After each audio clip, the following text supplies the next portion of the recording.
Syederalun Badan Meteorologi, Klimatologi, dan Geofisika memprediksi potensi cuaca ekstrim akan terus berlangsung di Indonesia hingga pergantian tahun atau sepekan ke depan. Potensi cuaca ekstrim seperti yang dirasakan pada Selasa 27 Desember kemarin akan terjadi hingga 2 Januari 2023.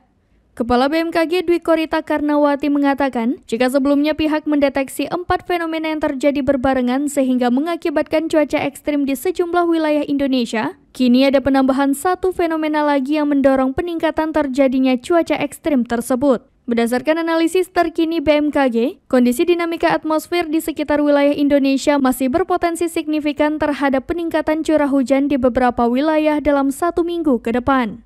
Kondisi dinamika atmosfer di sekitar Indonesia masih berpotensi signifikan terhadap peningkatan curah hujan di beberapa wilayah dalam sepekan ke depan. Jadi mulai hari ini hingga 2 Januari.